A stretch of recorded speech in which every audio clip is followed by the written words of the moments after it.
Hey there, listener. Welcome to the Deep Share Podcast. I'm your host, Andy Rouse, and for the last couple of decades, I've slowly been opening my eyes to a very different world than the one I grew up hearing about. And the more conversations I have with interesting people, the more mystifying this world becomes. So without further ado, let's get deep. We've got science to celebrate! Demons bliss out! After what, baby? Come on! There is rebellion in the wind. It will crush. Everything I've said is true. It's real. Dinosaur fossils? God put those here to test our faith. A damn lie. I saw them with my own eye. Did IQs just drop sharply while I was away? We did illusions, man! None of it is true! I'm not insane. This is mass madness, you maniacs! In God's name, you people are the real thing! We are the illusion!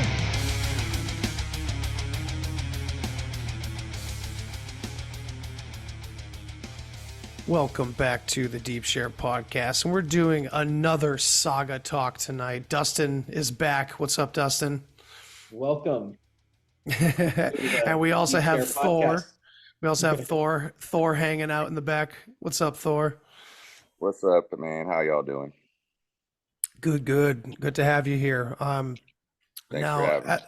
as I said last time, Dustin and now Thor, both of them I've met through my my Telegram channel dedicated to the Bock Saga. So we're expanding this. It's really nice to have more people joining the discussion. So yeah, we've covered so much, as Dustin, we were just saying off air, every single day in that Telegram, there's things being discussed, and it's amazing what's being discussed. And it's great to do this because we can kind of go through things a lot more thoroughly and more detail, more ease to hear each other's voices and everything.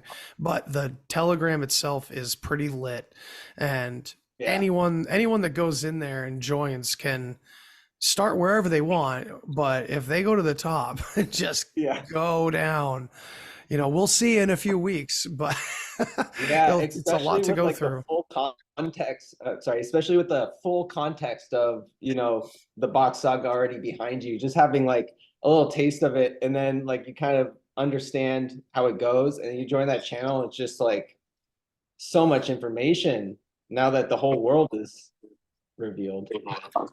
Yeah, it's sometimes it's overload. Like I'll go in there if I have 5 minutes and I'm like, oh, this is not 5 minutes. This is an hour. So I'll come back later, and then I'll come back later and it's like, oh, 300 messages. I'm like, oh my God. All right. Yeah. This is all good. And then I'm looking at the numbers. It keeps going up. More people are joining. So if you are listening here and you're new to that channel, thank you. It's awesome. It's good stuff. We broke down beards, the origin of beards, for That's 3 right. days straight. Three straight days, the whole 3 straight days. Most of And the I think it conversation just started as a comment of, oh, I like I like that more people with beards are joining this channel. And then for 3 days since, we've been breaking down beards. The origin of being from barbarian to berserker to bears, bear skinned, born bear, die bear. I mean, yeah, it's pretty crazy. And I think from an outside point of view, at first, it probably looks a little random. And then once you start digging into why all these words connect, it's not random, And I think one thing that people don't tend to, it's not a popular idea. And when it is, it's kind of scoffed at, the idea that even just literal sounds can be used as like tracer marks. It's like there's a limited amount of sounds that the human being makes, and clearly they they originally meant something, and that makes sense on a logical scale to me. But of course, with history the way it's set up, it obscures how easy and simple that fact is. the sound system is key. You can look at a word and then you say it out loud and you're like, oh, the words came first. The sound came first. Right. The sound comes out of a newborn baby first.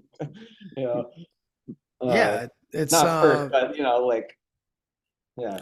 Well, yeah. How about in the beginning was the word, right? Mm. It's So all it's good words. right, all good. Yeah, the good words. So, man, there's so much that we can get into, and we're gonna basically base all of these saga talks on things that we've kind of started to discuss in the channel and that we might want to dig a little deeper into. And the first thing that I really wanted to talk to you about, Dustin, is this toroidal kind of linguistic situation going on with an ancient language that we're all familiar with, and it's just like really fascinating, and it does have to do with saga, but not directly. I think using it, as you say, as a base, or having it there as like a foundation, is Yeah. it tells a very interesting story. Yeah, are you talking about the wheel? The Yule? I Yeah. maybe. The one with the English alphabet Yes, name? absolutely. Yeah. Well, Yeah. we were talking about Hebrew as well. The Oh, or the Hebrew, yeah, the Torah. Torah, right? Yeah. Yeah, the Taurus field. So that's interesting. I mean, is that typically related to one another in esoteric circles? Do people connect the words Torah from Judaism to Taurus, like maybe the One, constellation or anything? well, I mean, they're all essentially connected.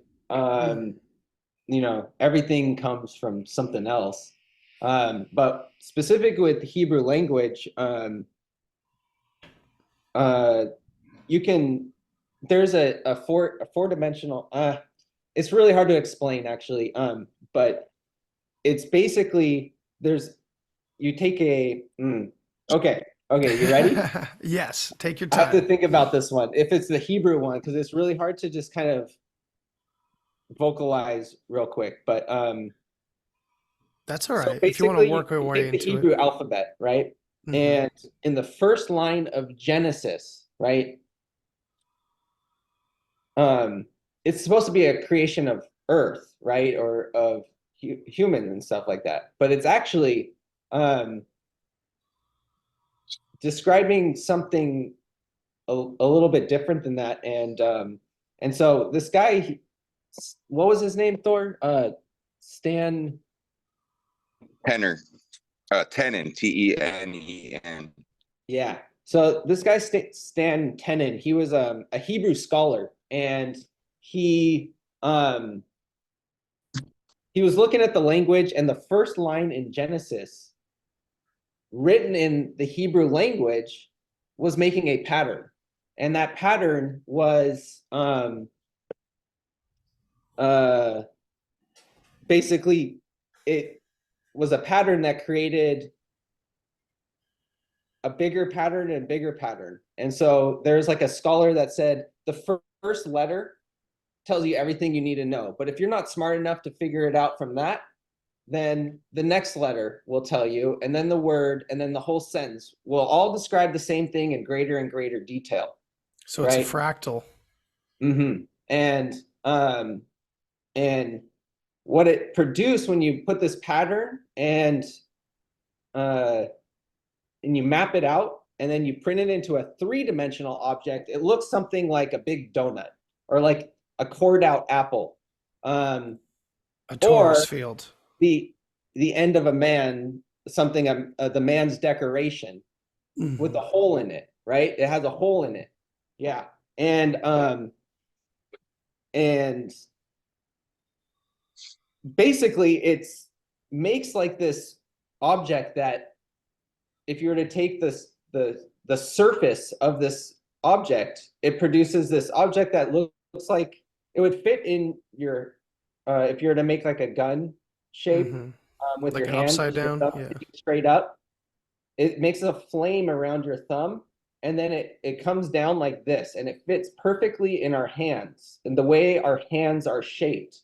And it is this object that's pulled from an edge. And you imagine like your hand rotating in all the different angles, whether you hold it above your head or off to your side or straightforward, or like you're holding a baby, or you're living in a house or something like that. And this object, viewed at different angles, forms all of the letters of the Hebrew alphabet. Interesting. That is hard to say or even take in. Yeah. So there's clearly something there. But the more interesting thing is in the root, when you go into Bock Saga and the sound system, Thor means heart friend. Right. The actual shape of a heart, right? And they describe the heart as a pump. This right, heart, just the pump. right? Yeah, they don't So refer to it as the heart. about a different heart. Yes? Yes. And it's their Thor friend. It's your best friend. I promise you, it's your best friend. It is this heart, right? And I don't know. I just like, that's a basic anatomical explanation of what a heart is, right? What's the first thing, if you had a word for anything, and you only had one word, what would you name? Right? Like, anyway, so that's an interesting point. Yeah, so Thor means Thor friend, and that is the letter T. And so this is something interesting with the root language. So the root language in the Bock Saga is around a wheel, right? It's described in a ring, right? There's a good video out there. It just kind of generally describes where the letters are around this ring. We know that the I is at the very top, and we know, L somewhere at the bottom because it makes a 90-degree angle, and and things like that. But it was kind of unclear in the Bock Saga. But someone shared in the Bock Saga channel this video of this guy Cliff Barber, and yes, Cliff. I think he was studying he must have been studying Kabbalah or something, because to make that connection, I don't know what he was studying before he came across the Bock Saga, but he was studying something interesting. He was a legit hippie. He was able to see the connection between the letters and the numbers that are produced in this ring. And then there's the poems in Bock Saga, which last time we did a Bock Saga video. Sorry for ranting. No, that's okay. Go for it, man. But Udin is a ring. Udin is everything. Udin will always be. Udin has always been. Udin is the sun, right? And I recreated I saw this really poor quality video. You can't see anything what this dude's talking about, but I know he's pointing at some wild things, right? This guy Cliff Barber, and he's describing how the letters are connecting through equilateral triangles and things like that. You can't see anything in the video. And then I took some other pictures of what he did, and I recreated what he did. And all of the letters map out geometrically from the flower of life fractal, and are produced what it seems like to be by different shadows from different angles of celestial bodies. That is so crazy. And I don't know if I've ever talked about Cliff Barber on my own podcast, but I know I've mentioned him talking about the Bock Saga on other channels, just because of his reaction to the Bock Saga is pretty impressive, because he was a mathematician. He was also a yoga teacher, but he was a mathematician back here in the West. And when he found the Bock Saga and started learning from those guys, that was, and he discovered what you're talking about, and he started drawing these things. He basically sold everything he owned and moved out into the middle of nowhere in India, and like built a yurt with people in that surrounding village, and just fucking drew the flower of life and all these other beautiful drawings according to what he found through the root language ring. His story is pretty impressive, and there's not much there on him. And like, supposedly there's a book somewhere that he wrote, or maybe he never published it. I don't know. but he was a really interesting guy. There was a book out there that is long out of print with all of his paintings of the Flower of Life according to the saga. And I Interesting. can't find it. Yeah, I mean, I was able to create what he did in a day, That's awesome. I mean, that's pretty but cool. I don't understand fully how he did it. Mm. Yeah, you were able to map it out physically. Yeah, go ahead, Thor.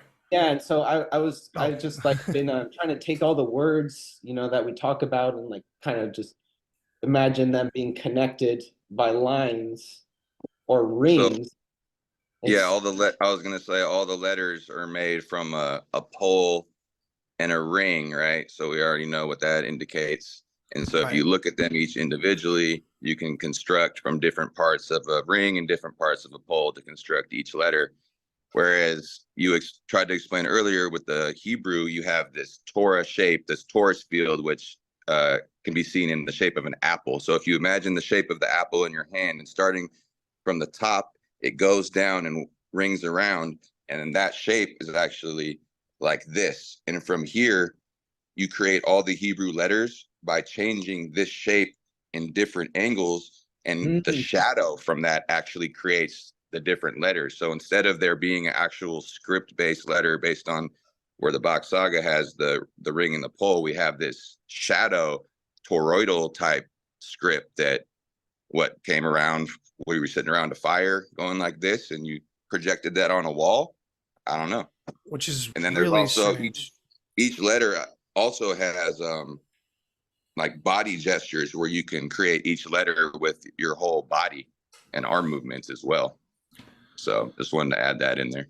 Yeah, that's important to add for context. I mean, and also like yeah, the And with the difference. Bock Saga, they say that the Torah was first compared, created.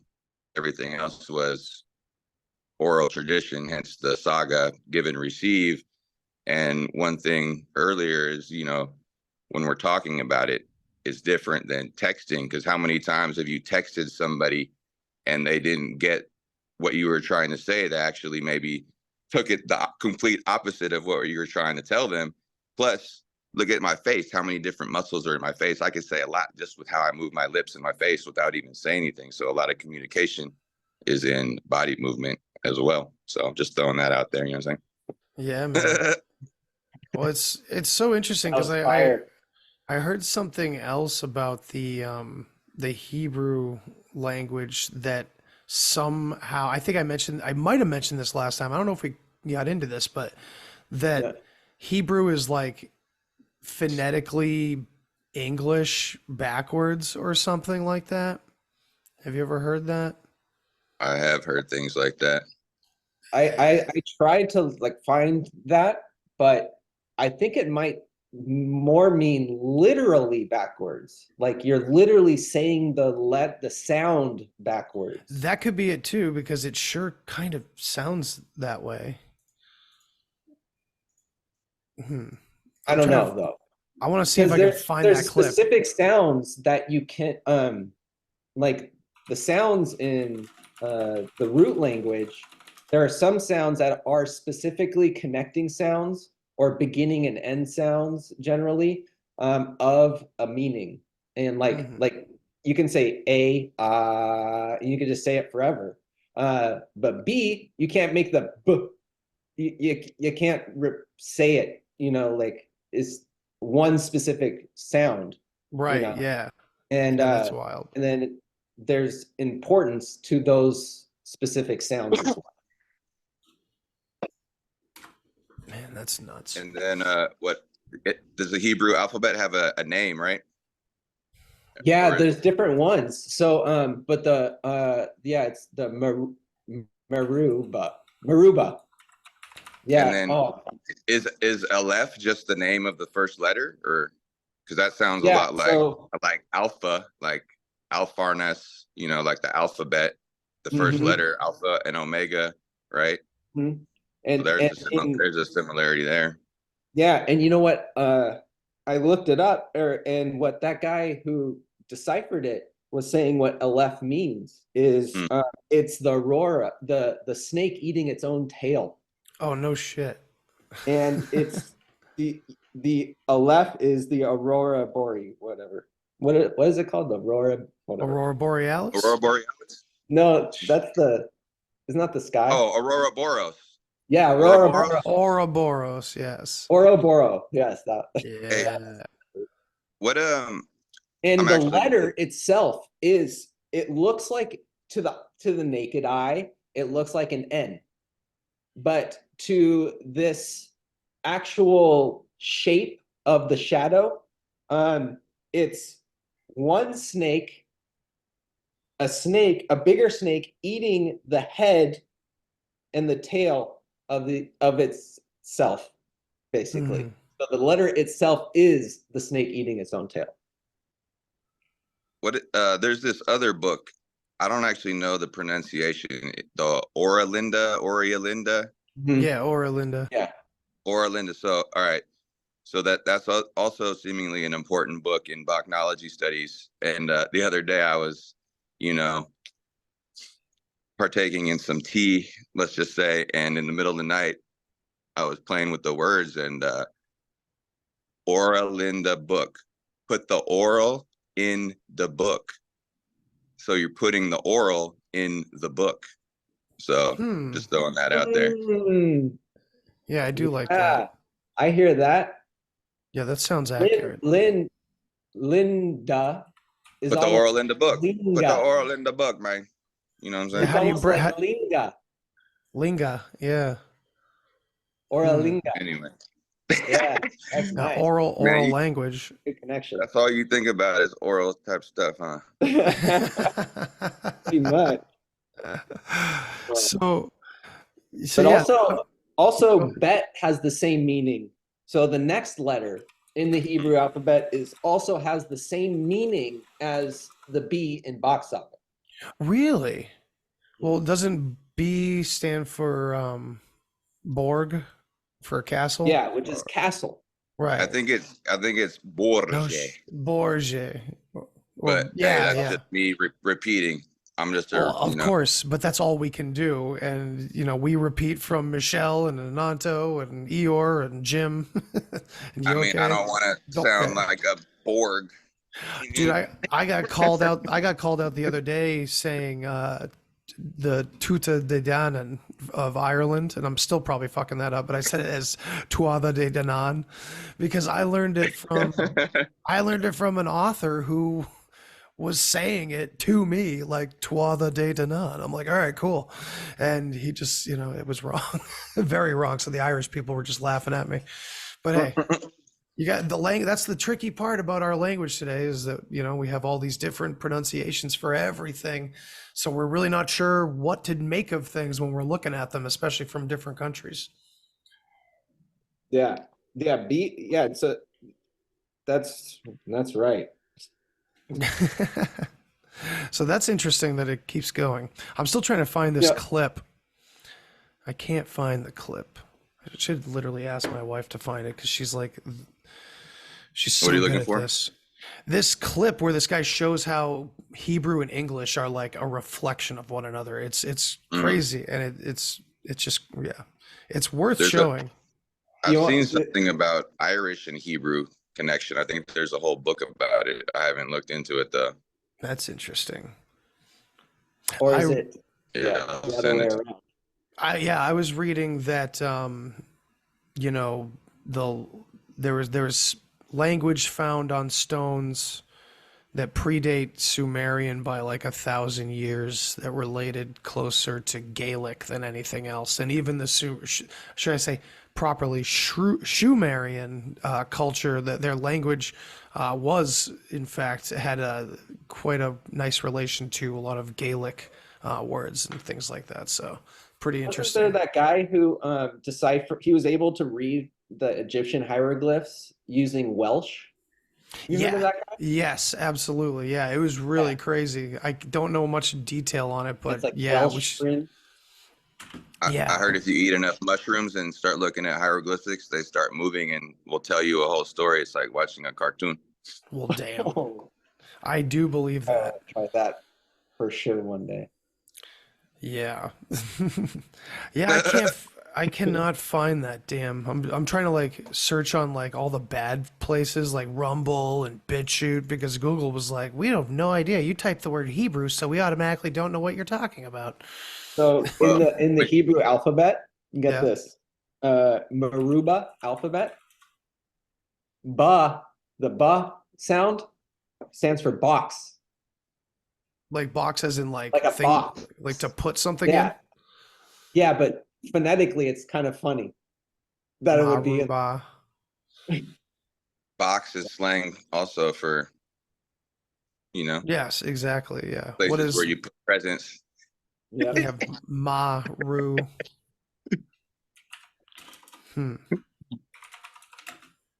But yeah, when you find the video, post it in the Bock Saga chat, and then anyone that's interested that's watching this, that's where you got to go find it. Bam. Right. Well, Yeah, moving well, I couldn't stop get it out of my mind when you said the G sound is like a J, or like it's like it has It's two almost like different sounds, right? it sounds like it's a like roll. George. The G rolls. Borg. That's Yeah, but what that's if just it's how in I the remember. beginning of the sound? Bori. I think See, he's now also. you I think have it's the also actual. I think say you it have it more- now. Bori. You say it more. Bori. Yeah, you say the b and the g, right? Or you just say gourd, right? You don't say gourd or gourd. Well, you have grund is grund. That's a little different than Mhm. the sound of the G and the letter B. Mm. I'm just from California, Yeah. y'all. Yeah. Thanks. You say that real nice for a California boy. Hey, I got a southern drawl, you feel me? That's an Oakland white boy accent. You know what I mean? Hey, If I was born in Texas, I would have been a 5th generation Texan. that's Man. lit. Texas is lit. Don't fuck with Texas for real. They real ones out there. What part of Texas? Oh, What's that? Hey, Early we're in allowed May. to blaze. We're allowed to blaze on camera. Yes, sir. I am not popular enough to worry about that kind of attention All right. from YouTube masters or anything like that. I don't. And I have had videos taken off of YouTube, but I don't give a shit. I've never had my channel like taken away or anything like that. Well, what I was gonna say is when I made the color wheel Yeah. or the letter wheel, I mean, yeah, I forget, whatever. The G is in it, like goes through and in the H character, and which would imply that it has other connections to other sounds. Just like the when I drew this wheel, there's 2 letters specifically. Can you see that? I don't know. Nah, it's all blurred Nah, up. You got to put it's it all- maybe in front of your face. Nah. Nah, it's all blurry because it's not your face. The AI I'm is all too tapping smart. it like it said focus. Just get that tattooed, man. Do it. Do it for the saga. Right on the forehead. Do You it. want I support.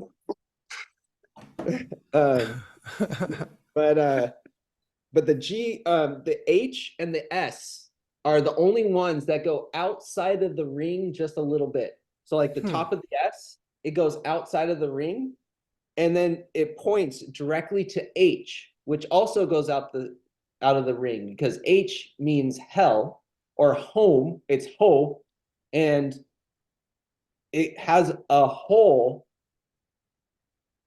And so that part of the H that goes outside of the ring is in the hole. Man, I wonder if I can pull up the images you sent in the Telegram like really easily. I could send it right now to you. Oh, that's even better. That way, like, we can bring them up on the screen for people to see you recreated them. Because when you look up these images of, 'cause you can find them from what's his name, Cliff. But yeah, it's not But easy you to can't see. see it like this. I haven't seen anything of his where it's like real clear what the heck you're looking at, along with, you know, like, yeah, you can't, there's not that much on it, honestly, but I was able to get it from the few images. So Right. it's hidden in this, like, you make a circle, right? And then you go to the top at 12 o'clock, and you make the same size circle. And you go to the bottom, you make the same size circle, you go to the right side, left, 3 o'clock, 9 o'clock, whatever. Yeah. Okay. So that's how you guys seeing this? Are you I guys can seeing see it, your yeah. okay, I see cool. it. Okay. So if you look at the top, the W doesn't really belong there. I mean, it's okay there. Explain that.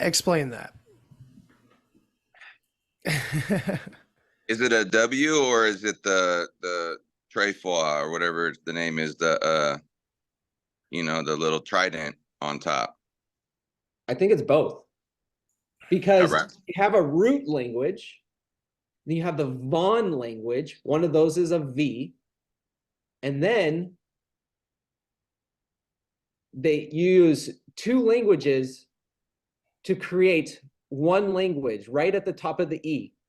At the middle of the circle is a pole, and then the very top is the dot of the I. So that's the North Pole pointing towards the North Star. And Right. that is also December 25th. So this is Christmas Day. It's also 12 o'clock. And it is the language, it is a letter that's used in a language created from the combination of those two languages. So it is the Von connecting with the A, the V connecting with the A, losing one of its legs, or losing the mark that's going toward B there. Losing its what do you call it? The crossbar. Yeah, the cross one. So now you're left with an upside down V. You just flip it, throw them together. Now you have Osser and Vonner language combined. Now you have a new letter. Boom. Fits perfectly right there as a W, and is a trident, and literally is a trident with the E of the North Pole, where this language was created, English. And so yeah, go. So real quick, if I'm getting this correct, and as I said to Dustin earlier today in the Telegram, that two and a half years in, and there's so much to the saga that I still don't completely have embedded in my brain. The written ring alphabet here, the symbols for the sounds, this didn't come about until the black ink hit white paper, right? Okay, this explains everything in life. Okay, But no, so but can you clarify that? See it. It's an understanding. I got you. 12 o'clock. It's December 25th. It's W. It's the Yule. It's the like if you were taught this. Absolutely. No, I totally understand. I'm just instead saying of going to school and learning different things, this is geometry, right? Like right. But I don't know how the outside letters of the ring work, and I don't know where they go specifically, and I also haven't done outside of the ring. The biggest part is outside of this ring. The inside of the ring is the sound system where everything else comes from, but even the sound system emerges from the pole in the middle, which is the E in hell. So you said the H and the S go outside the ring, or you're talking about the other letters like X and Y and all the different O's and A's? The S and H go out, and they connected and made sh. All right, so how I see that is that the H goes out of the ring. How my brain thinks about it is that it started in hell in the middle, but then it spread out it spread out of the ring. So that's why H goes out of the ring. And then the S goes out of the ring because the S is the sun, and the sun covers everything. Yep. Yes. That's just how my brain thinks about it. And the R is Ra. right? It is literally made, if the line down the middle loop of the S Right. It is cuts it in half and is the half moon. the dark side of the moon and the light side of the moon. The light side of the moon is the bottom of the S, which is Sulin, which is the sunlight. This is not specifically the sun as much as the sunlight. It's the energy and what it's putting out. And what Uden is putting out. light Yeah. off of R, making that the leg, the leg on the R, right? And that is pointing straight down to the middle, which is the bottom, which is the logic of the L, which is and so it's pointing at certain things, because L M N O P Q, that's a you can break the rhyme, the All Farnas Bete, the All Fathers rhyme, up into sections. There's even a section, there's a E Asurnas Borge Scara D or something like that. I don't really remember, but it's something like that. And that's one you can actually repeat over and over. And then the whole thing together is one big rhyme. And but L M N O P Q. This is the logic of the moon and the North Pole and the sun. Damn. And it casts a shadow on a pole. Now, a pole is this hand signal of like just making a P with your hand, right? And your arm is the pole, but there's a hole. So this means a hole. It's the hole is the most important part of the P, and that is the pole. And then so it's basically like a ring also. And then next is Uden, the ring. And so it's a pole in the ring. And with that, it casts the shadow and makes mathematics, right? So the logic of the quadrat. Yes, quadrat, with like quad, right? It's yeah, Pi. measurement. Yeah. And but I think mathematics had a far different meaning than what we understand it today. I think we understand it more properly as arithmetic, right? More specifically. So there's all kinds of different math. There's geometry and there's algebra and there's whatever, but there is a base math to this the logic of our alphabet here. And it's pretty interesting. It's so crazy. And the Q points right back. Once you get back to Q, it points right back at the logic. Right, yeah. And so, you know, So and it's when a you ring. say A, C, D, E, F, G, right? You know, there's a sound to it, you know. The Ramsa. What's that? It's also called a Ramsa, a rhyme. Oh, yeah, yeah. Which is similar to Rosette, which is, you know, infinity. I love the word air, which is raw. Air.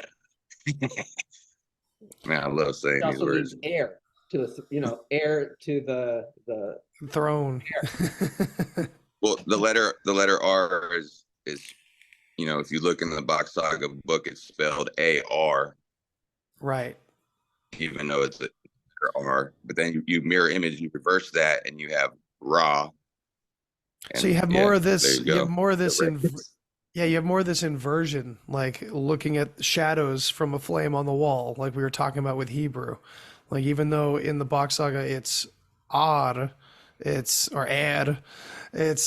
Ra as well. And if you know the one of the most amazing inversions to me that I found fascinating was how Ra represents the firstborn son and is the king. But then in Egypt, this king decides to represent the sun. It's just like such a weird inversion, you know? And it's crazy that it's directly connected, you know? But do want to talk about that part of the saga because Good this one. is I just the re-listened to the parts 1, 2, and 3 of Jim Chesner's like 8 Powers. oh cool. And because I was trying to remember, I wanted to hear the story about basically what leads up to the third Ragnarok, which is the advent of religion. And I think you're correct in saying that is the third Ragnarok on hell. Right. That's what I kept hearing. Yeah. And I can be wrong about this stuff because again, there's so many details to remember, and it's like it's not new information, it's like unscrambled information that we've all had for a long time. So it takes a while sometimes. But yeah, the third Ragnarok, as I heard, was when hell was surrounded and everyone was killed. But the lead up to it, the lead up to it is the because most you got- important part. That's what I've been trying to find for a long time. And I know it's described in the Bock Saga, but it's hard to get the first couple times around. And this Hindustan story, that whole aspect of it that you and I were talking about today, and the Narakasura, that whole situation is so crucial because, you know, you were saying that this is supposedly when the Torah was written. And of course, this probably does this align with academic history? They're just interpreting things the wrong way? I mean, the lead up post All Lands Ice, the ice time. Right. You got Buddha, you got Hindus, you got mythological kings, you got Egypt, you got Jews, you got Jesus, Moses. you got Moses, you got I mean, you got all these players. Fun little story. Hey, you know. Right. So I mean, yeah. It's easy. And then you look into it, and this is different compartments of these stories are known in different parts of the world. Right. That's the key part. Because that's when everything gets reconnected, is this turmoil that I think that we're pretty much still experiencing, this influx of power and people with knowledge and being able to use that knowledge to control the people. Like, look, I know how to tap trees and break ground and cause water to flow out of it. I know how to work on the land. You don't. Look at me, you know. And they're like, oh my gosh, he's a god. He made water flow out of the ground and things like that. Right. But specifically in the Bock Saga is, I mean, you can understand all of that when you see it in other texts, which is the basic story in Bock Saga. You're like, oh, this is some dude like knows how to do agriculture. Thor, another big one with is an ego trip. Noah and the Noah's Ark. Thor, go ahead, man. I was just going to say Noah and Noah's Ark is an important one for the saga, and distributing these animals that were created under ice times, brought on a boat. Noah's Ark right there. Yeah, absolutely. Very, very. The idea that from one point of view, and of course I'm talking from a very Western point of view, it's like you will immediately brush the saga off because you've heard these tales before in their own respects. And so it's like, oh yeah, this guy just threw all these things together in one story if you're not looking at it properly. But if you're in another part of the world and you hear the saga, that same thing that threw the Westerner off may turn you onto it because it does echo what you heard about that story from your side, from your culture. That's pretty fucking crazy. Like, that's really intense. Yeah. So let's get into this Hindustan situation. Okay. Let's talk about it a little bit. Dustin, you and I have been we're talking about dragons, So yeah, we were talking, and it's funny about the dragons. It's funny, dude. They update us on the dragon stuff, right? Or because you want to hear what these elite of the elite are saying, right? Right. And then you can line it up against something else and be like, I see what you're doing. You know what I mean? So, Yeah, and of course that took me a while, and I've been suspecting it for a while as I go through, and it's really interesting that did you randomly bring up Lawrence Gardner's Realm of the Ring Lords book like that, and you in our chat, you and me?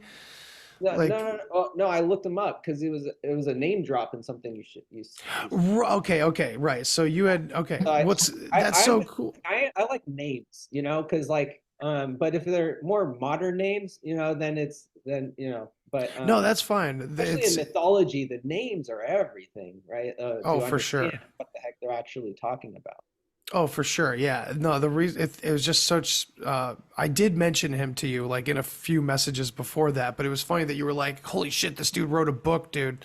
Cause it's right here. It's this one, man. It's what I've been going through, not thoroughly. Like my friend and I were supposed to do like many episodes about it, but we're like, man, if we go chapter by chapter through this book, it's going to be like 60 episodes. And it's just, neither of us had the commitment to like focus on that week to week.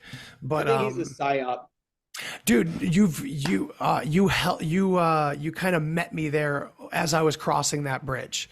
As you were showing that to me today, not knowing that I had been going through that book on my show and in my personal life, I was slowly coming to that conclusion because I'm like, all these things, and I've talked about Lawrence Gardner and Realm of the Ring Lords and everything on many other shows too, about it scratches the surface of removing all the woo-woo from mythology and showing there to be a very old human lineage that comes before all this Catholicism and the Holy Roman Empire and stuff like that gets usurped by the Catholics.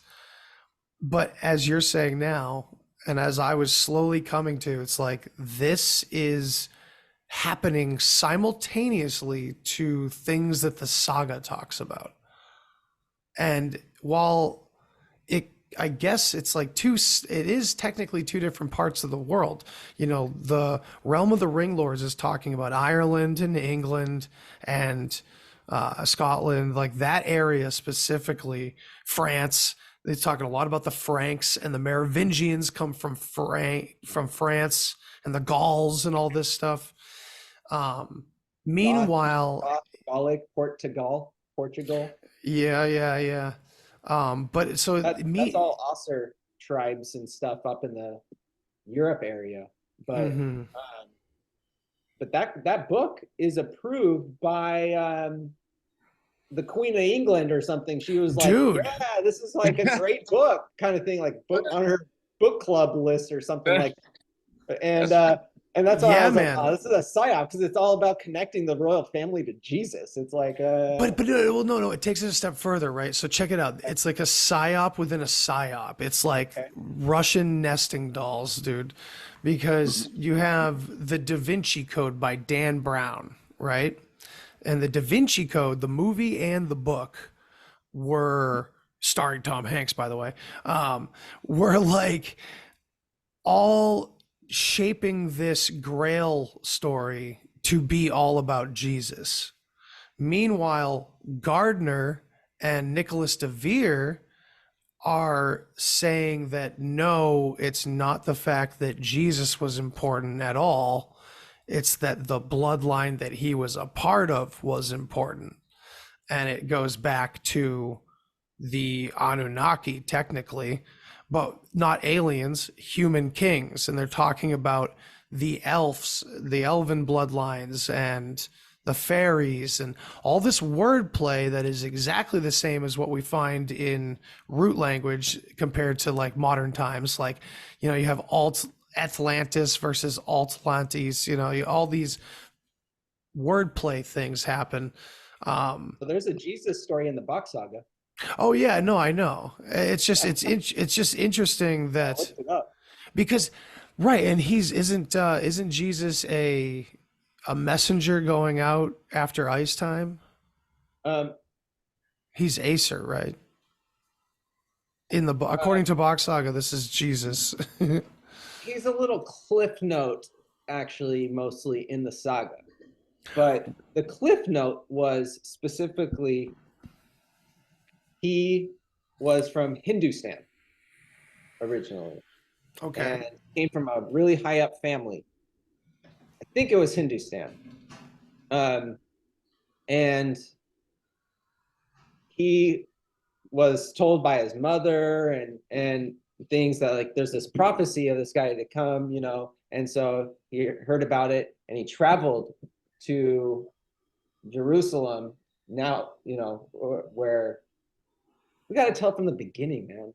I know this is tough. Yeah. Okay. Yeah. Don't jump in yet. This sounds crazy. You're right. Later. So we'll jump in. We'll start from the beginning of the Hindustan thing in just a second. I just wanted to finish this Lawrence Gardner thing because it is important because like I think it's a level of it's a gatekeep. It's a gatekeeping scenario where it's almost like DeVere and Gardner were put in place in order to, maybe not put in place, circumstances, who knows, what their work is, it seems to be the safeguard for people like us, where it's like, against all odds, if people are going to be like Immanuel Velikovsky and start looking at mythology as if it was actual history, then we need to be careful. And we need to put somebody in there to say, yep, it is actual history. And I'll tell you what it's all about, so you don't look behind me. I don't know. I mean, maybe I'm giving it too much credit to think that these people knew about the saga and we're still trying to cover up this ancient paradise time. You know what I mean? I don't know. Or they don't care about that time. What's that? Or they don't care about that time. Yeah. Well, I guess that's the whole point. Like I need to personally figure that out. Like, is the cover up literally covering up what we're learning from Bock Saga, or is the cover up still what we have come to know it to be, which is people raging against heathen, pagan, old ways, like the Catholic Church did, is long gone, dude. I mean, I know they won that fight 1,000 years ago. Yeah. Well, I'm not necessarily talking about today. I'm talking 1,000 years ago. Were they trying to destroy the Acer people, knowing who the Acer people were, according to the Bock Saga? Killing the Acer people. Awesome. So that's what I'm trying to do. I'm really trying to answer these questions here. I don't know if we have answers to them, but go ahead, Thor. Thor. Wouldn't they be descendants of the Acer? Yeah, they would all have to be. Yeah. Okay. But would they know? Would they know anymore? Well, what about the generations of inbreeding and all that kind of royal family weirdness? Where would have that come from? Oh, I agree. So that's the thing. It's like you have these royal families, and supposedly Lawrence Gardner is literally just writing down all the connections he's finding in these private family libraries of the royal houses and seeing all the connections. So, I mean, I don't think any of that has to be a lie for the connections to Bock Saga to exist. I mean, when we're talking the Dan and Sven story of leaving the ice, do we really think we're talking? I mean, I guess we could be talking about two brothers, but that sounds like a simplified version of a giant migration. I think there's more than one family. That's what I'm saying. Dan and Sven, like that's a cute story for kids, but we're talking thousands of people. It's one of the things that class because there was a system, right? You have this cast making this cast making this cast, right? But that fell apart, and we're back to Hindustan. And again, the thing is when you get focused on religions or specific families, it's still the pyramid system. It's just there's no Allfather, and they're not his kids. Why the hell would I care about you? We're not related by blood. So, that's who's, these string pullers, I would think. You would know, think. so you get like this bloodline that can be traced back, I suppose, you know, but there still are mixing families, and everyone was already mixed before. But Yeah. but Hindustan, a lot of this goes back to Hindustan, which is, I just learned of it in the Bock Saga. I guess I've heard of Hindustan. I mean, I know what that would mean or where it would be. Yeah, we would Stand guess where it was, and I assumed that it was made up specifically by the Bock Saga until I found out no, that area was called Hindustan. I was like, oh, okay. Yeah, You know, all the way down to like Bali, up to all of the countries that are still called Stan, Uzbekistan, Right. Afghanistan, you know, all of those, Kazakhstan. the Stan countries, that was all part of Hindustan. Right.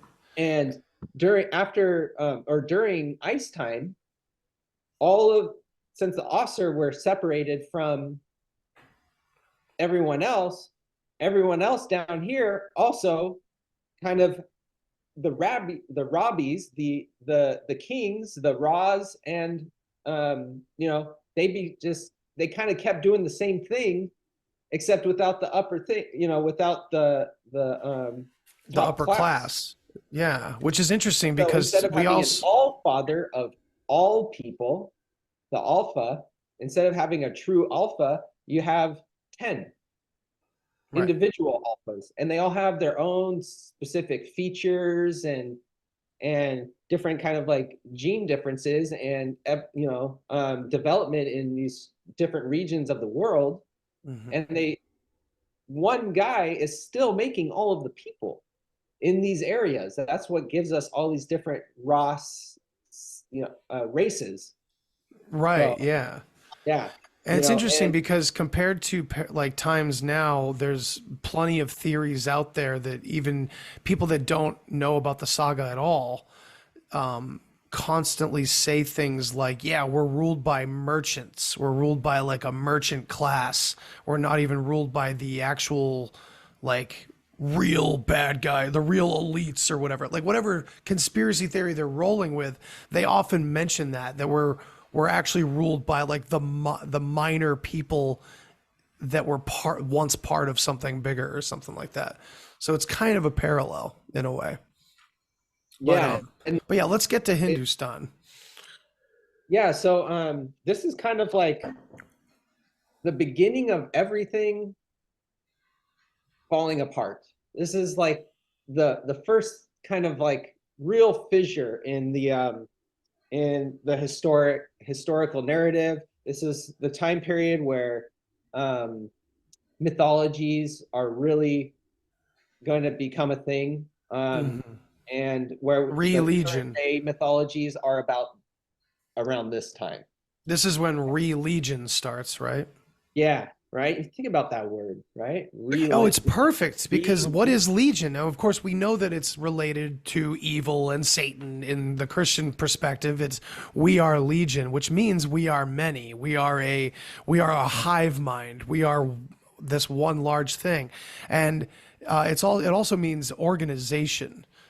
So basically, a reorganization of the world, and that's exactly what it is. And tell. Re is an important sound in that whole thing too, right? Because you're redoing it, you know? Yes, right. Reset. Yeah, you know, it happens over and over again. Right. So this is the first like man-made reset. And it was done by, as you said, like an Acer, correct? Yeah, so one of these Asur men came down, and this was after ice time, correct? And this is after the waters broke and everything, the ice broke. This is probably about 6,000 years ago. Not that long ago. 6,000. So 4,000 BC? Are we sure about that? Damn. Yeah. It'd be around that. Yeah, maybe a little earlier, Not that because long ago. We do have quite a bit of evidence that, you know, Sumer was happening around like 5,500 BC. They claim that that's like the birth of civilization, but is this to kind of throw that away? It could have been even more recent. It could have been even more recent than that. Okay, that's fair. That's fair. All right, continue. Sorry. It could have been even more recent rather than farther back, because you'd have to consider a lot of factors and would maybe be able to determine the amount of time it would take. But there is anyway. So this guy had a title. His name was they titled him Krishna, right? So this is the Krishna was even depicted as a white. He has blue skin in this actually. So I'm not 100% sure he was Asur after all, but Interesting, because don't the isn't the one black of the 10 people tropical races are the blues, right, which are Today we black call them people? blacks. Yeah, Or if you're so white, you can see the veins and they look blue, right? I've heard that too. Mm. I also related it to the Celtic war paint. They're also called like blue people sometimes. I think there was Love that. something in South I was America about the blue. I was thinking about it a lot today, and that you convinced me right back to what I previously thought this morning. There's also the red man. The red man was originally like the people that were covered in red ochre to block the sun from burning their white ass skin. Yeah, burning it red. Well, that too, yeah. Either way, which would they're make gonna them be shine red. in the sun. Yeah, and he came down with someone else, and there was a name that was mentioned in it, but I don't remember, with a woman, and he killed their king, who is the All-Father. There was no, and his title was Narakasura, and if you look it up, they say it's just the king of the Asura people. Mm-hmm. But already in there, you have the sound Ra, which is king. Yeah. So, and Na is the narrator. Asur, Knowledge, yeah. King, or Asur is literally Asura, Right, and we can look that up in academic history, the Asura people, right, and Narakasura. Yep, and who does academia say killed him? Krishna? So Krishna killed the king. Yeah, okay. Narakasura. And this is the myth of Krishna. Oh, okay. Sorry. He actually, this is a real event that took place, and he did kill the king. Now, what happened is all the family, the first two classes in the breeding system of the pyramid, they fled. They had to flee because Krishna introduced marriage, and it separated the castes. So instead of the Trellet, who are like the fifth caste women, making kids with the Karls, and then the Karls making kids with the Kars. And that word car all over India. Caravan. Car, whatever, like all the places are named car. And then and it separated the system. So it kept all the trailet people, all the trails at the bottom, and they only made kids with themselves. They're still there to this day. They're called the untouchables. Interesting. You've heard of that, right? Like no. Yeah, there's like a whole class of people. Like India is super impoverished, and in many areas you have a whole class of people they refer to as the untouchables. Wow, that's unreal. And so this whole collapse of Hindustan happened because they killed their all-father, Narakasura. Now, if you look at how he's depicted as this big ogre-looking beast of a man, and Krishna's like this valiant like dude hero with long hair and blue skin, and shooting an arrow at him and whatever, right? Right. And there with some woman and whatever. So they separated the caste system. So Narakasura's family had to flee Egypt. And during this time, and this is fasting. Let's just tell the whole Hindustan side. So while this family was leaving for the next forever until today, but when it first happened, the city, things were really going downhill really fast, and this is where Buddhism came from. was this collapse of the society. These guys, you know, one of the Buddhas, one of the Asur Buddhas, Buddha means message, Right. and is Asur. So The message from the Asur. The Asur. That's what Buddha means. He was a messenger. He also reports back up to hell, you know, and communicates through the ringlands, and that's what it's always been. But in this case, he wanted to help the people, so he took them out of the cities and everything like that, and brought them up into the mountains, and had this philosophy to you know, keep them out of the turmoil and find inner peace and stuff like that, because everything's been chaos ever since in India, and so that's pretty cool. So now we got Buddhism, now we got Hindus and Hindustan, and they start all breaking up into these other factions and stuff like that, and Asur men come down and make like and just above them are the Chinese, the Pekings, the Pole Kings. The Pole Kings. Yeah, Kings. And we call them Chinese now, but they're there too. But again, different All-Father, completely different features. This is why we have different races, different arts. Right, yeah. Well, I also, Dan and I used to play with the idea that Japan is from Japhet, or Japhet. So, there's another name for Japan also.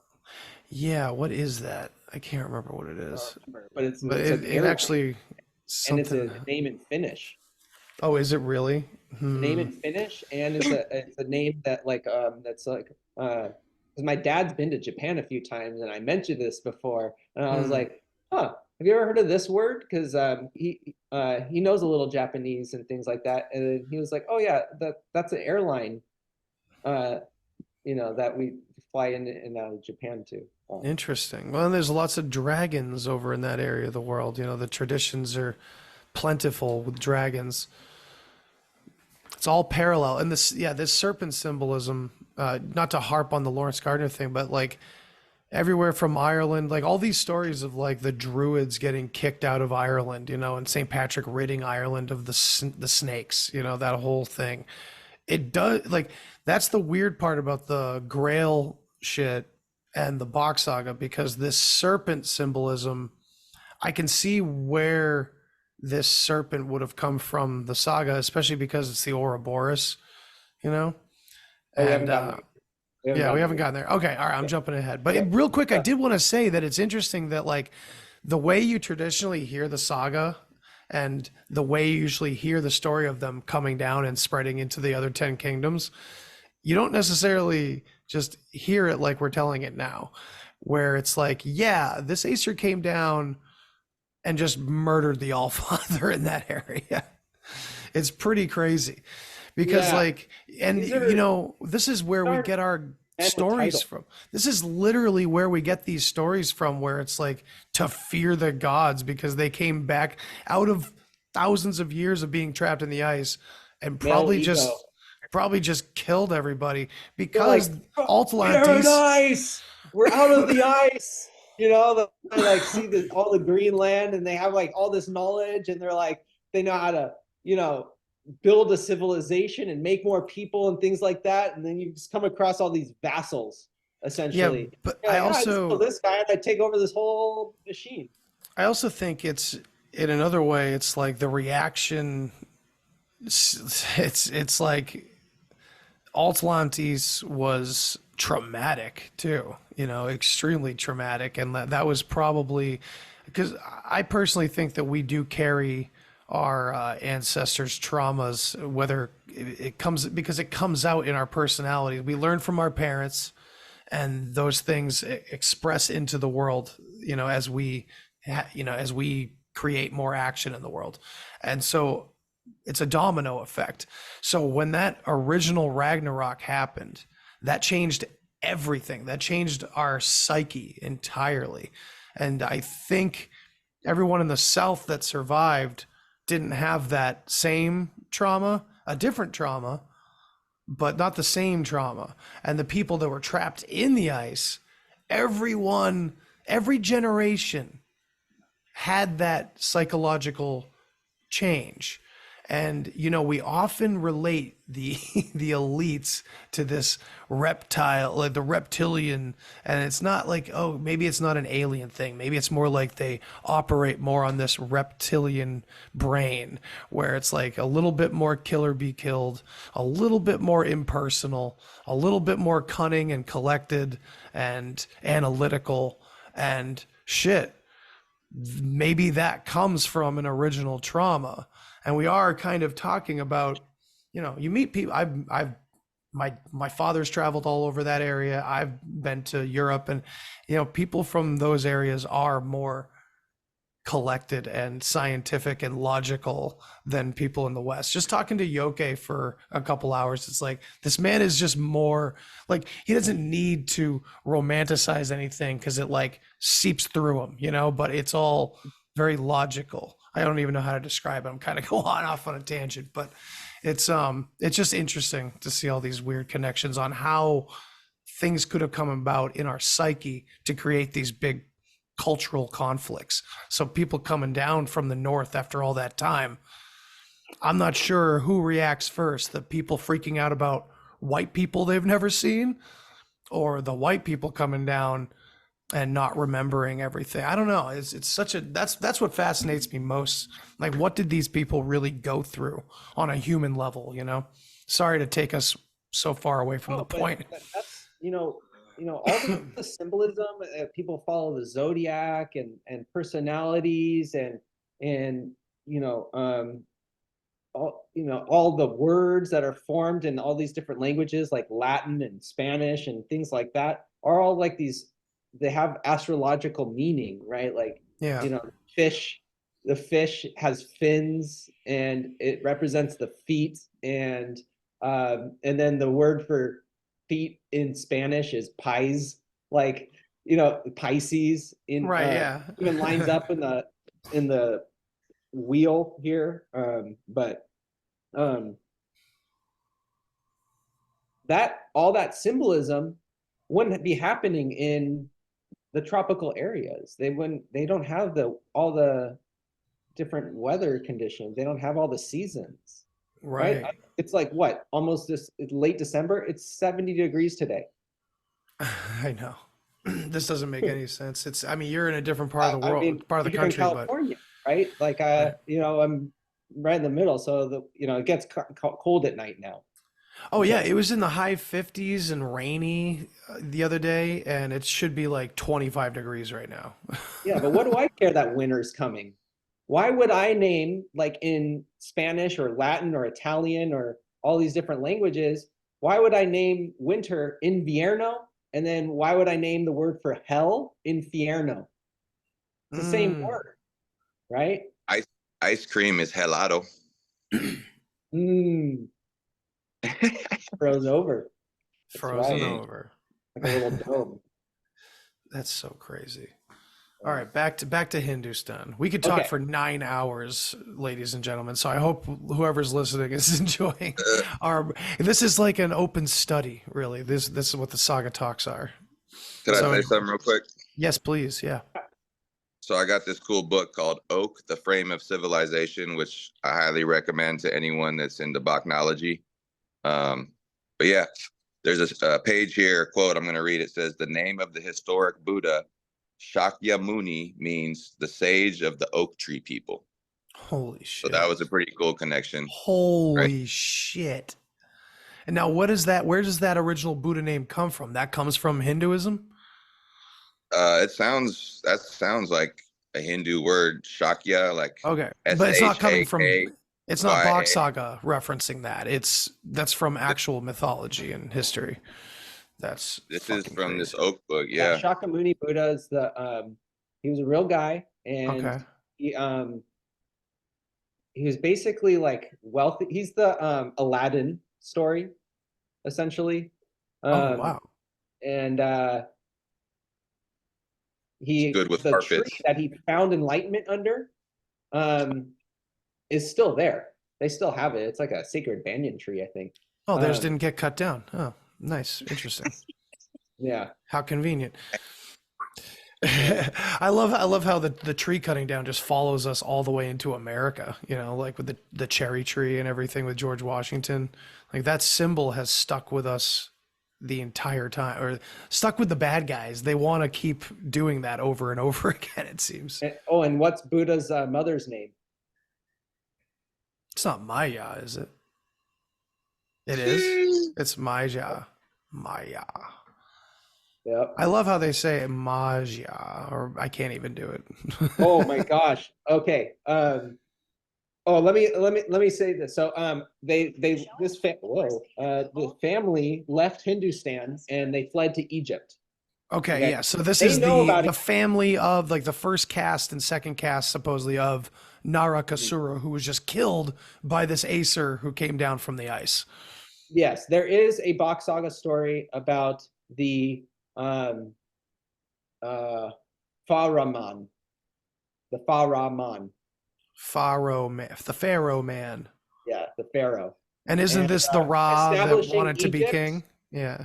Well, he established Egypt because they had their basically like there was nothing in Africa in the northern part. Ah. So they had there's nothing established there. But that's way before this story. Okay. That's okay. already said and done, and they have an all-father system there. They have their own race, Egyptian, coming out of Egypt, and but it's not really that different because it's more recent. It's not one of these 10 tropical kingdoms. Okay. It's one of the Allfathers that came out of the ice. He established something there. Yeah. Okay. He was assigned. He was basically assigned Egypt. And Okay. so the family went to Egypt, but they're like, hey, like we're the children makers of Hindustan, and we're basically out of a job. And, right, we're out of a and they're house. like, hey, we don't have any work for you here. You're different people. We don't mix like that. But you can stay here as long as you want and be amongst yourselves. And so they sent a messenger, a Buddha, up to Udinma? hell. Yeah, up to the North Pole in Helsinki now, and asked for help from hell. And so a woman and a friend came down, and her name was Mose, and she was one of the more than 7 daughters. So Okay. she was more say. So these are again, like Krishna, that's a title for crisis, right? So then K-R-I-S, Chris, that's crisis. But did crisis mean what it means to us? Like, It are you means saying big like, so big change came down and killed? Yeah, not Narakasura? necessarily negative, just a big change. No. What I'm saying is, so are we not talking about a person coming down and killing the king? If Krishna isn't a person, no, that probably wasn't his first name. okay, but his name meant like crisis. Yes, it's more of a Interesting. title. It's the same as Christ. It's a title. It's not. Okay, but no. So, but the word, when you say it means crisis, you're not saying. Okay, big change. Yeah. All right. Okay, Yeah. so his name meant big change. Okay, I got you. Okay, Just fair like enough. if you're one of the 12 first sons of the All-Father, you have a title, right? Right. And then after that, you still make more kids, but they don't have a title. And same thing with the girls, right? But the 12 son thing ended in paradise time, and anyway, doesn't matter. Right. Okay. Sorry for the confusion. Yeah, no worries. So she came down and helped, and was like, I'll take you up to the Holy Land for your help. But she only took him about 40 miles north of Egypt. What's there now, which is Jerusalem. So it's more like 40 miles. I mean, there's like stories of walking through the desert for 40 days or something. Yeah. Like that. Yeah. It And this is wasn't that. It was probably Mosa. more like 2 weeks, because it was just from Egypt to where Israel is today. Mm-hmm. Okay. Or Palestine, the Philistine area. Yes. Okay. And then she was the one who wrote the Torah and kind of introduced these people she brought from Egypt and her family in Israel, and basically formed the first religion, saying that there's, you know, the origin of monotheistic thought, because still in Hindustan you still have, you know, multiple, you know, gods, whereas here there's only one. It's up in the sky, you can't talk to him, only I can, you know, that kind of narrative of it was the first, you know, birth of religion there. And this is and of course we're talking, this is from the Bock Saga perspective. Is this where the I guess the accepted tradition diverges, like, or like, so in actual mythology we have Krishna killing Narakasura. We have that part of the mythology. Yeah. Is there any more parallels that follow this Bock Saga Hindustan story along with it? In the like does the families really?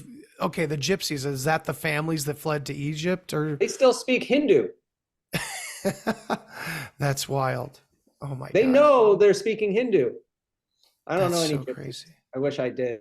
Yeah. I asked them personally, but you know, gypsies, of all around Europe, they're from Hindustan.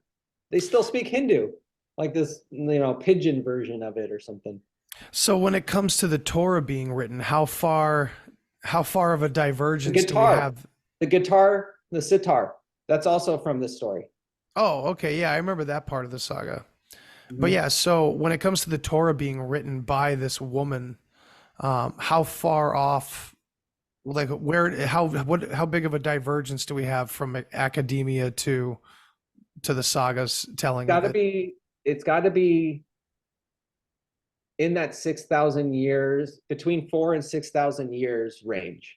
It's got to be, because when the actual Torah was written. Yeah.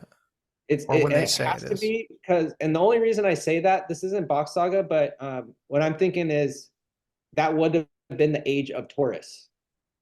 Okay, yeah, that makes sense. Because after that was the age of Aries, and actually it would have been the beginning of the age of Aries, so it would have been 4,000 years ago that the Torah would have been written. So yes, okay. That would have been the around that time. I'll just say give or take 2,000 years. Well, I think you're not that far off though in historical. Let's see. Because with the later Egyptian dynasties, you know, the one they have the bullhorns. This is age of Taurus. Basically, you know, you call it worship or whatever, but symbolism. Just like the Jews blow the ram's horn or put ram's blood on the door and kill your firstborns, you know, that stuff. That's all Aries. That's the ram and the lamb. Right. Yeah. Stuff like that. Right. And then Christians, that's the age of Pisces, right? The two fish, the fishermen, right? This is John the Baptist, whatever. You know, with his, he was a fisherman. Anyway. Does that have anything to do with the Fisher Kings? Huh? Does that have anything to do with the Fisher Kings? I bet it does somehow. But that would, I don't know. That's kind of it's getting a little off topic, because later you have this birth of religion, right? And there's prophecy built around, because this is the first time ink has ever hit paper. Right. Yeah. The black ink hitting white paper is a really crucial moment. And when you were saying earlier that you thought that's when the third Ragnarok is, I was really kind of sold on that too, because it's all part of it. It's all leading up to, it's all the human interference that leads into the third Ragnarok. Yeah. I mean, I would almost say it probably started with Krishna, but Right. No, I totally agree. you Yeah, know, I guess you're keep going right. back. But yeah, I was really I was getting that confused, but I was pretty convinced that once ink hit paper, then our words mean less things, and Right. that's less knowledge and the less words there are, the less things to appreciate or describe or experience, right? Because Mhm. you don't have a name for something, it doesn't, you're not going to bring it into existence, or if you don't have a, you know, like a, I don't know. Yeah. No, I hear you, man. Yeah. It's really, really crazy how much it does line up with the stories we do have from mythology. And it's interesting too that it ends in Jerusalem being like the first religion, because where Jerusalem is or was or is, so was Scythopolis. And that's verified by old maps and old documents. And Scythopolis was this capital, and the Scythians were Aryan.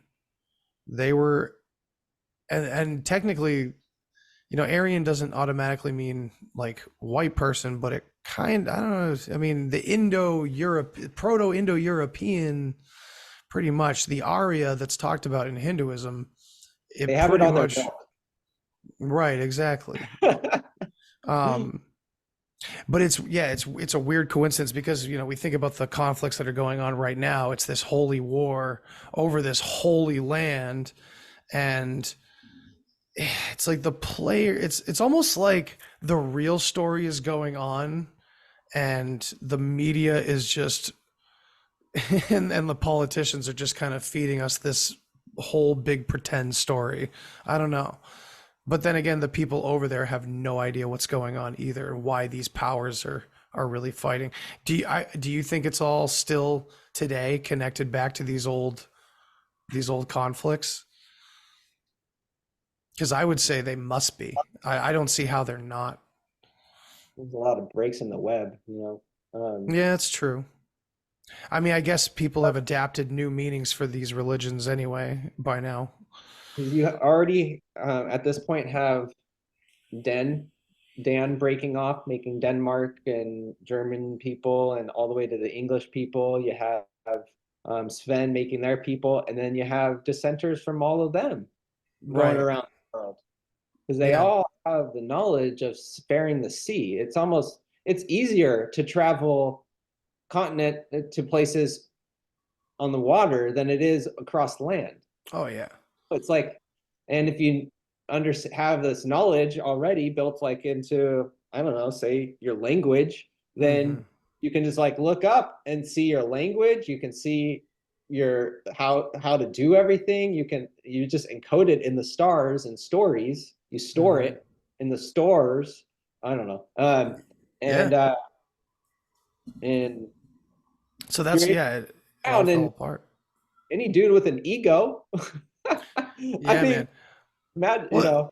I think it's easy to forget, you know, because we have this beautiful story of paradise time, and of course these people are the like the patron saints of humanity. Of, you know, they survived ice time, and now they're back to help us again. But then Krishna comes down and murders the local allfather. Like, nah. So it's like, That's like what's half of that? Asia. I was Huh? gonna say, I think that's like half of Asia. Like that kingdom is Right. huge, Yeah, right? dude. Oh And yeah. just north of them, you have, because if you imagine the dome of the ring that people are coming out of as an American, right? You don't really think, you think of like Russia's over here and then Europe's over here. They always put it on the maps like in a weird way, you know? Right. Yeah. Realize that Finland is like right along Russia, right? And they're all going across there as well, right? It's Mhm. shorter to go from China through, like, you don't cross the Pacific Ocean, you go over Alaska. Right. That's why that There's balloon, you know, spy balloon they were talking about came over Montana, because they came like that, you that know? makes, yeah, that makes sense. right? They come over Alaska and things like that. And so like, and that's where all the, basically the Rosette people were coming out of. Man, this is unreal. I don't know if this was Saga or just Jim Chesner, but he was telling the Saga. So I think his Jesus story is part of the Saga. Oh yeah, no, Jesus is in the Bock Saga, an introduction, the Well, book. link, and I looked it up. Because he said there's a temple where when Jesus was rejected, they knew there's all these well, first the gypsies weren't buying any of the Jews the new religious stuff, the new one God thing. They're like, we're out of here, peace, and they've been on the run ever since. And then now that you start getting prophecy and things like that, and expecting a Messiah or whatever, and he's in a high up family. This boy named Jesus, which is everyone always says, Jupiter and Zeus, right? It's just combining these two names. Interesting.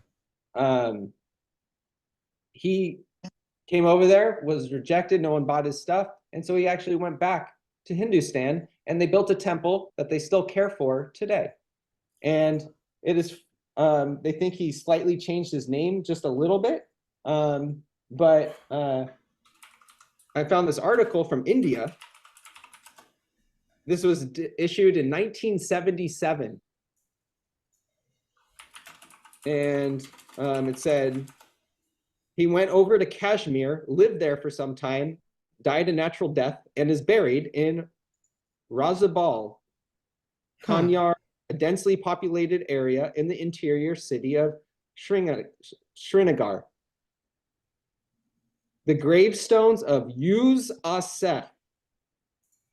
Uz Asef. Huh. That's Uz Asef. Yuza Seth. Well, I hear a lot of things in that. Well, you ever heard of, what is it, Isa? Is that Hinduism? I can't remember. But Isa, his story is like the same as Jesus's. Like he's a rebel. I can't remember though. I'm trying to find him, but I can't. I saw a video where they were trying to say Jesus was mythological Odin. That was I've pretty seen interesting. that too. Yeah, it was pretty interesting. I think he's depicted differently in the Bible, as just mostly the when I hear the word God, I think the sun, and then when I hear Jesus, you can think the sun moving through the year. Okay. Seasons. Yeah, I can see that. And so he's always depicted with the sun behind his head because it is representing the sun, and the 12 apostles, the zodiac. Even Judas's last name is Iscario, Right. which is Scorpio, and he betrayed Jesus with a kiss. And when you get stung by a scorpion, it leaves a mark, and it looks like you've been kissed. Right, yeah. It's the astrotheological aspect of it.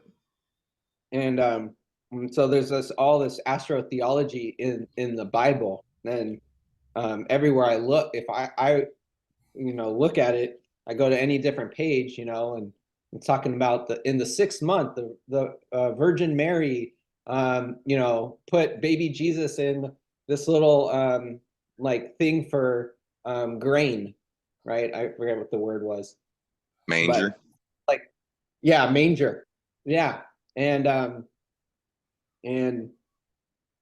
it's like, well, Virgo is the 6th month of the zodiac if you start at Aries.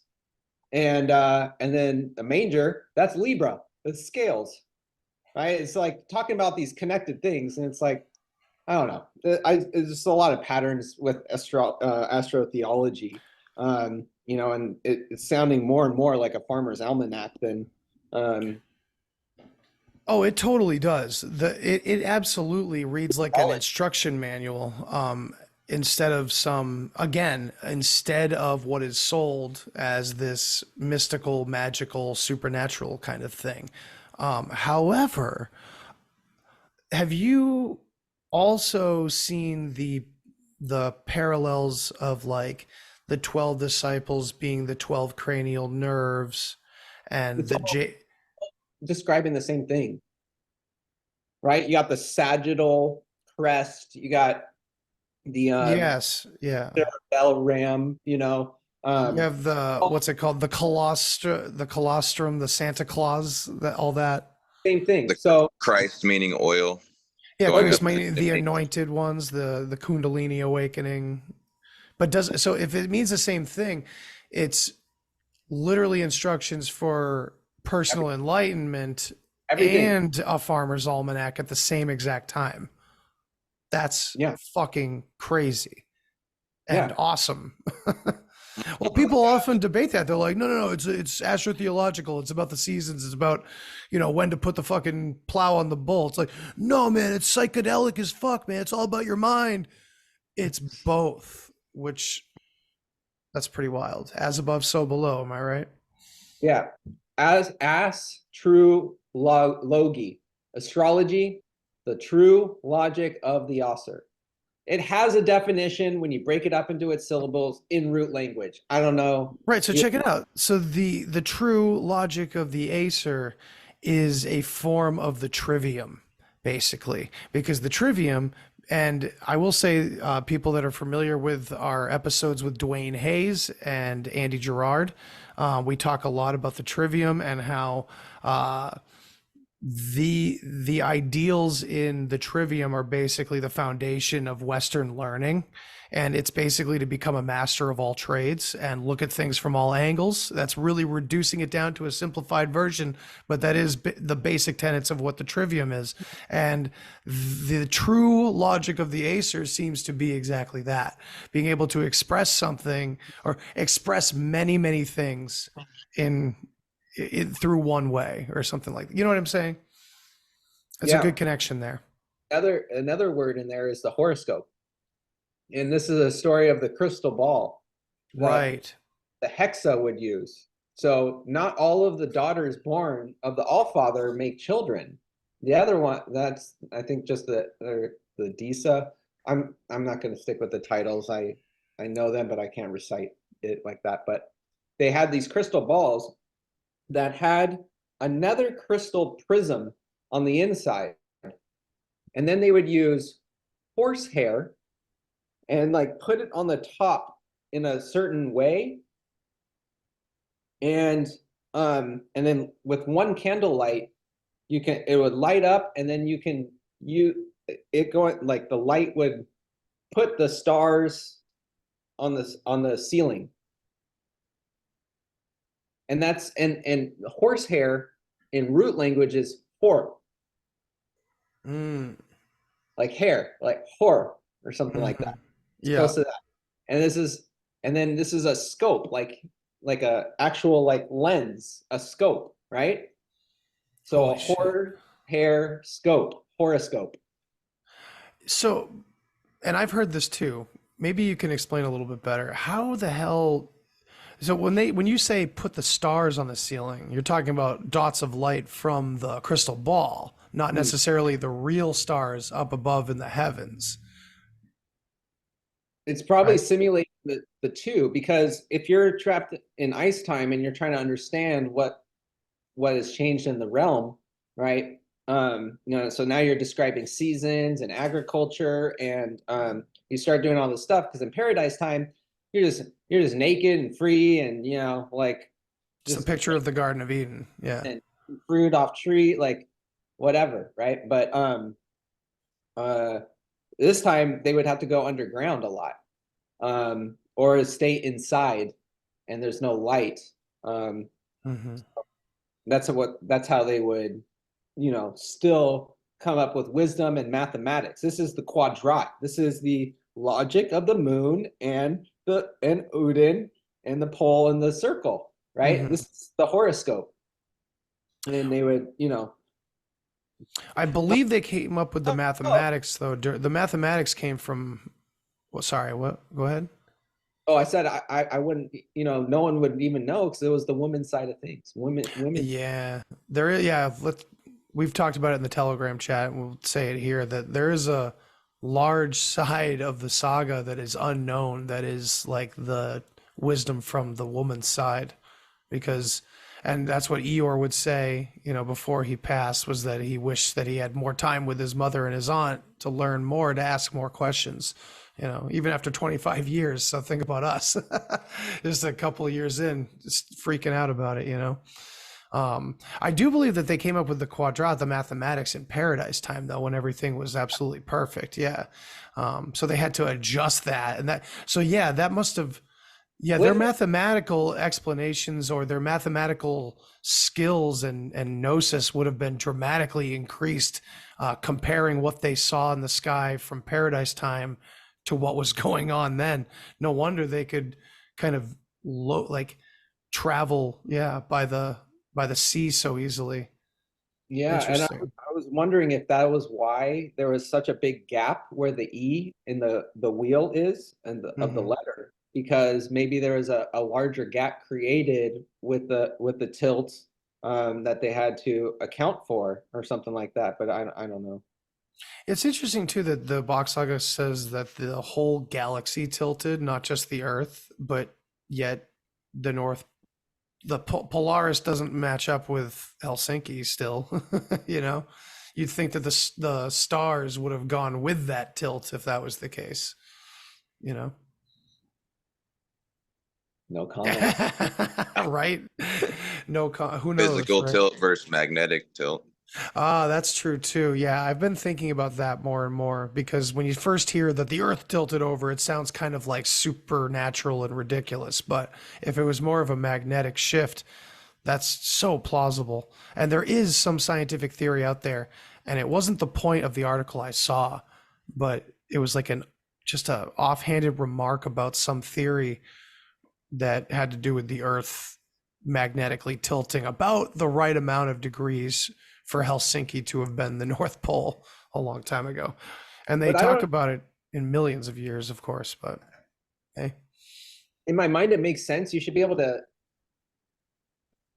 figure it out, because now there's not just a tilt, but there's also the great year, right? The wobble.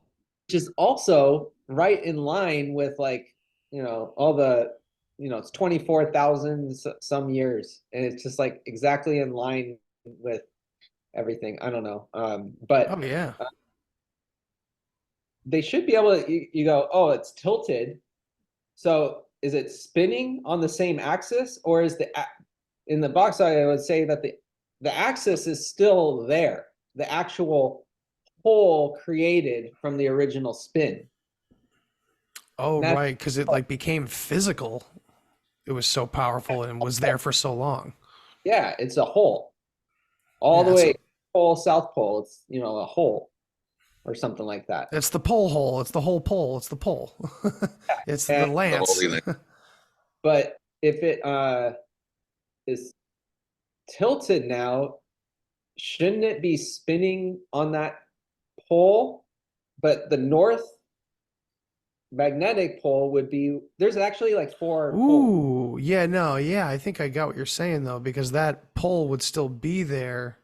You have up and then you have down, right? And then, but they want us to think that there's no up and down, where I don't know, but there is a north, right? And the compasses will take you to a magnetic north, right? But if everything's in line, then you have a straight up and down axis, but the axis is tilted. So shouldn't the axis still be in the same place? I don't know.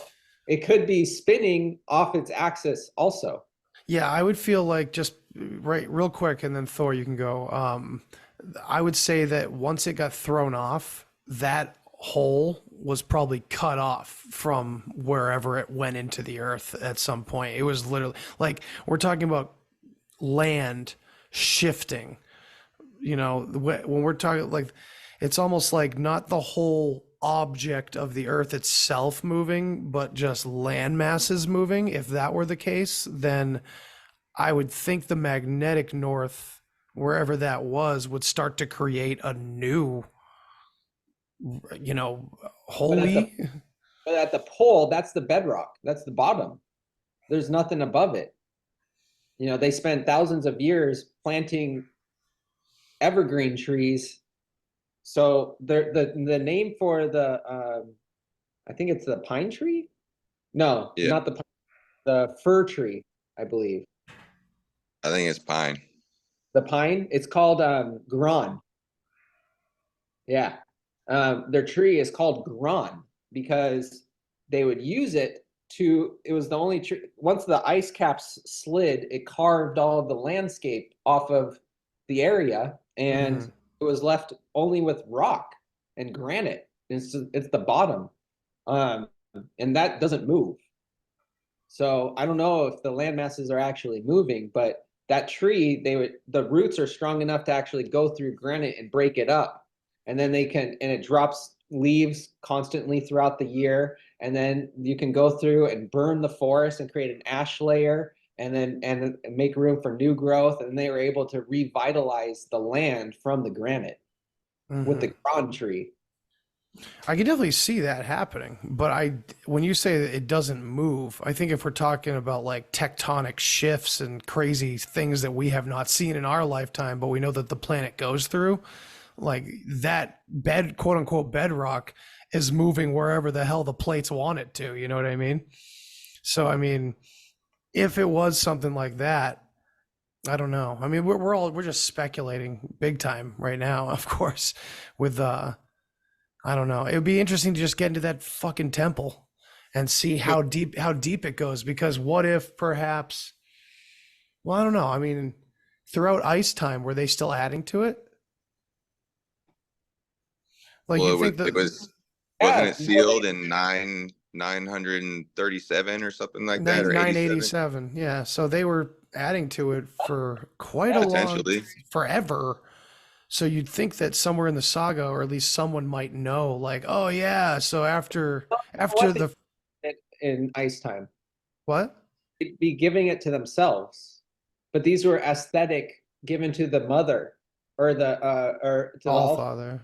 Yeah, right, from the other ringlands, right? So there would be no one bringing anything to them throughout ice time. But what I was just thinking, like, someone would have gone down and checked, like, oh shit, yeah, at the 583rd, at like the 585th floor, it's cut off, and you know what I mean, or something like that. Like, we lost year whatever all the way back to the beginning. Like, we lost our oldest treasures from Pear. I don't know. These are questions that who knows if someone in the channel is listening to, maybe someone has some more insight into these interesting details. But yeah, we did cover a lot, and I am exhausted, so I think we are going to kind of cut it for now. But I know that there's way more to cover.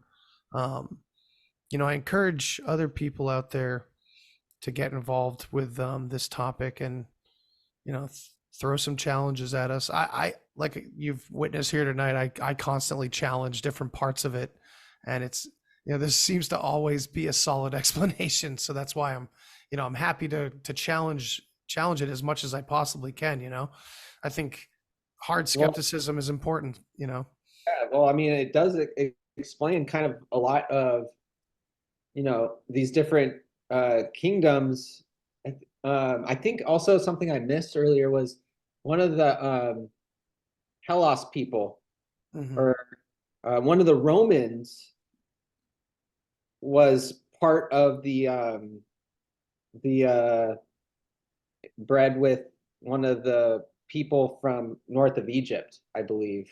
Maybe that was part of the Moshe story. It was something like that. There's someone who was mixed that joined, and so now you get these different family lines kind of just like popping out, because once you start mixing women with a certain man, so you get these certain qualities in a woman, and so the men from this side, this family, or family didn't always mean just like the small nuclear family we think of today. Family No. was basically everybody. The pyramid. Yeah.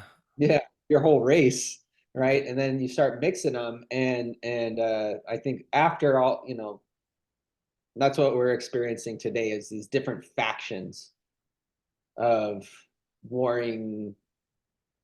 Yeah, ideologies. it's totally lost.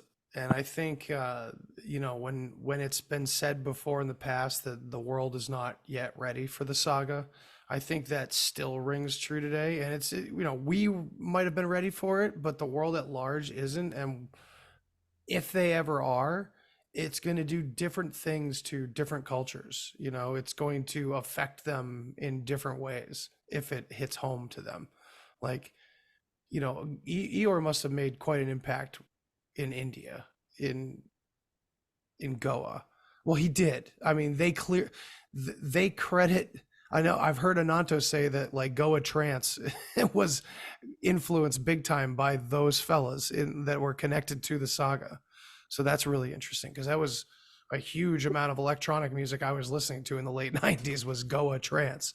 But yeah, that's a pretty big interesting. missing part of like historical narratives, even like from the religions, right? They're talking about themselves, right? They're not, you don't hear in the Bible or anything about the Chinese people. No. They're right there. They're not that far. You don't know about them? Are you sure they're not? I mean, I'm sure they're About the possibly Hindus, referenced I somewhere. don't hear them talking about Hindus. No, but they probably do it in under different names in different contexts, especially if the Bible is as coded and hidden as it seems to be, This was really enlightening though. These are some of these questions that I've been asking tonight may be obvious to someone who's studied the saga a long time, or even smarter people than me that have found it more recently. But a lot of this, I feel, just needs that extra unpacking a lot of times. And when I'm constantly comparing it to the mythology, it's for good reason. I'm always curious of how far the parallels go before the divergence starts to begin in any situation. And so this was really cool.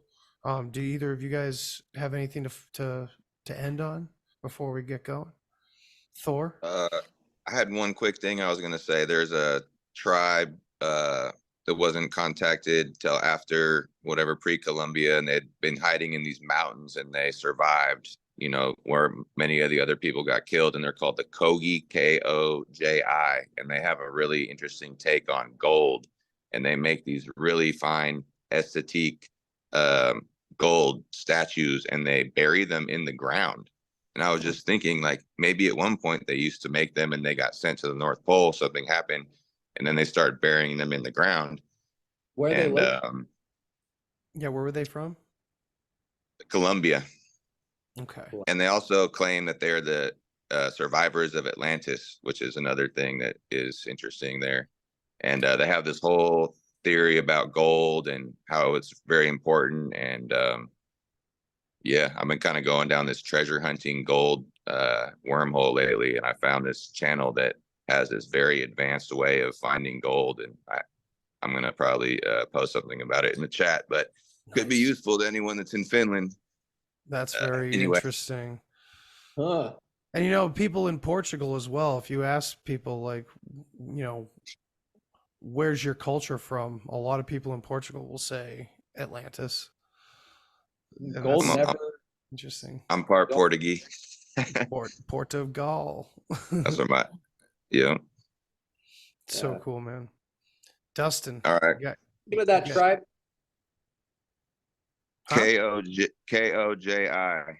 Kogi. I wonder what they look like. They're these little short homies that chew coca leaf all day, and they have these super advanced chosen ones that are chosen at birth, and they're called the mamas or the mamos, and they live in a cave for most of their childhood, and they're trained to see in the dark, and they're only brought out at night sometimes with a Raiden type hat so they don't get direct moon or sun starlight on them, and then they come Wow. out as these like super mystical beings. And yeah, it's a fascinating documentary. I read the book also. I'll forward some stuff to y'all if you're interested. Yeah, that's crazy, man.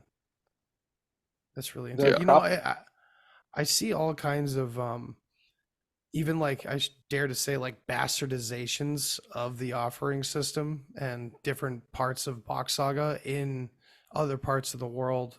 You find certain little hints of Saga, but it's been like lost and twisted and changed around so much. But like there was a tribe in South America, I can't remember their name, but I think it literally sounded like Bach something.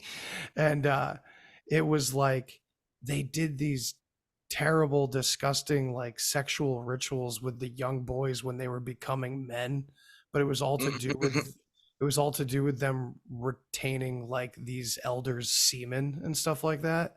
And it was totally perverted. And even like, you know, the National Geographic or whatever article I was reading about it was, you know, trying to be objective while saying like this is like extremely harsh and brutal, and these cultures are, you know, kind of showing how primitive they are and this and that. But it's like, could this be like a kind of retardation that happened at one point in some parts of the world where the knowledge of what the original system was got so broken in certain parts of the world?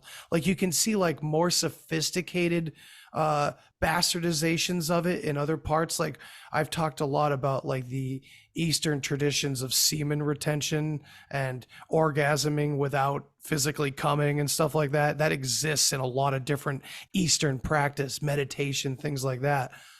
But that doesn't mean, and I do see that as a reflection of older tradition in the Bock Saga. It's clearly like this comes from somewhere older, you know? I feel that. And so why not? You get further and further away from the original Allfather. You get like these weirder and weirder, very forgetful new traditions that don't remember much of it. I don't know. It's just it's a total supposition on my part, but it's just kind of something I've thought about ever since I found the saga and what they did with the offering system. I immediately was like, oh, okay, so there's a parallel in the East with retention and stuff like that. That makes sense. Like I could see how that goes from one to the next thing with a kind of like a broken line, you know, like a game of telephone. Whereas like you're getting way down the line with this like Amazonian pre-culture that I was talking about, you know? I don't know. Yeah, I think that's interesting. The idea of like that people think that retaining and not, you know, retaining is something, you know, which is like it's almost actually like the opposite. But like sexual, you know, like it's almost like but if retention. it starts in Hindustan, it's interesting because like that this offering system would have been broken apart. Right. Okay, so you're saying that it could be a purposeful inversion. You have Buddha, you know, like, well, let's just go up here, you know, and wasn't it also referred to as the Thor system? So the Thor system collapsed also, I think I've heard referred to. So it'd be like the broken heart. The broken heart. And then I just want to add, I remember from the saga, the word taboo comes from tabure, which was like an offering stool that you would sit on to receive. And all the, you know, the yoga positions and things like that. It's like, you know, milk and honey. Yeah, man. I mean, they have all kinds of stuff, but you know, it's funny, like, oh, I got these connections, but then we live in this society that's so fucking sick, dude. It's like, oh, it's so broken. It is. oh, yeah, it's horrible. Like, it's horrible what's going on, and it's so horrible. People don't even want to think about it. Don't even want to. You can't even imagine, right? What's probably going on, you know, down the street. Oh, right. And you know, my buddy said, go ahead. No, go ahead, Tor. I was gonna say, my buddy said, everyone's talking about civilization is crumbling, it's collapsing. He's like, I don't even think we're civilized to begin with. Right. Yeah, exactly. Yeah. Well, it's been a pleasure, gentlemen. This was a good chat, and we should do it again soon. I should do other interviews on this podcast as I typically do, and maybe do this as like, we'll do this as a regular side thing, Saga Talk, The Bock cast. Bock Talk, And Bock Talk, something like that. get There more you go. specific, that would be cool if you know, if there was good questions, that we can explore, even ask ourselves. And if we get someone who speaks another language, it would be great, especially like a couple of the Swedish guys. I'm gonna try. Yeah, Oh, yeah. Yeah, I would love to get them on. Yo, yeah. Oh yeah. The time is rough because it's very late over there right now, and I'm relegated to very few time slots, unfortunately. But I would like to do that, even if it is like a Saturday or Sunday morning, or for you, Dustin, it would be like an early morning. We could do something like that that's what Yoke and I used to do. Yeah. Yeah, we used to do like 11 a.m. my time. It was like 8 a.m. dance time over in Cali, and it was like 6 p.m. for Jock over in Sweden. But yeah, we'll do more of this. Everybody listening, everybody watching, thanks for joining us, and I hope you're enjoying learning a little bit more, hearing us ask questions to each other, talk about this kind of stuff. But yeah, I'm sure I'll talk about psychedelics and other things in other podcasts soon. I love psychedelics.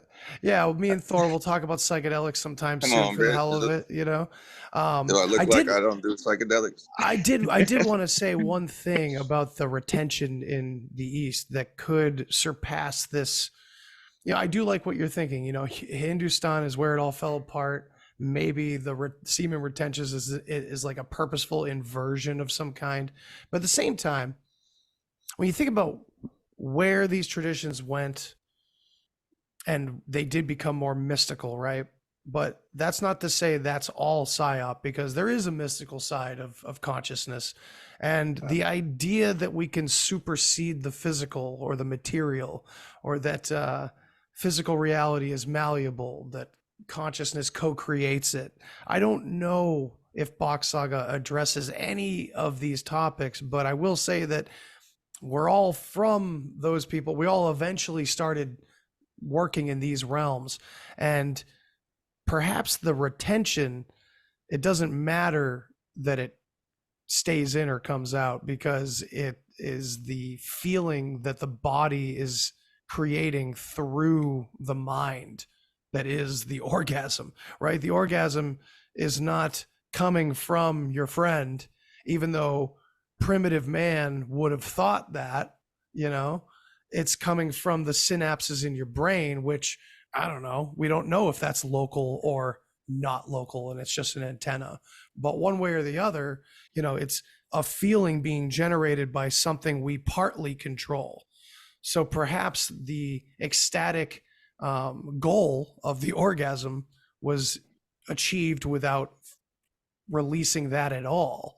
And if you could keep that inside yourself, and it would still, I don't know, do all that traveling up and whatever they talk about, who knows? It could be that it was more of an evolution, more of an evolution rather than an inversion, but who knows? Maybe we can dig into that with some professionals sometime. Well, they say that the male can achieve multiple orgasms over and over and over on some full body vibe.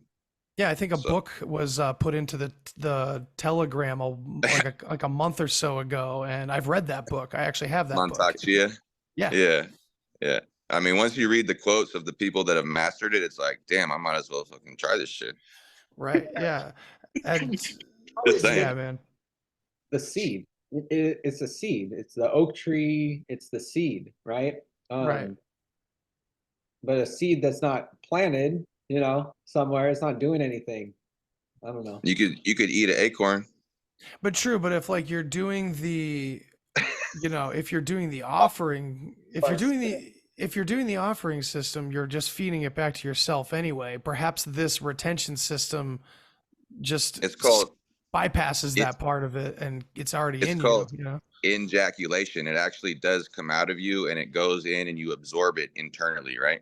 So That's it's how I. doing what. So it's doing what it would do if you ingested Yeah, it, like the offering yeah. system. So that's what I'm saying. Intercellular.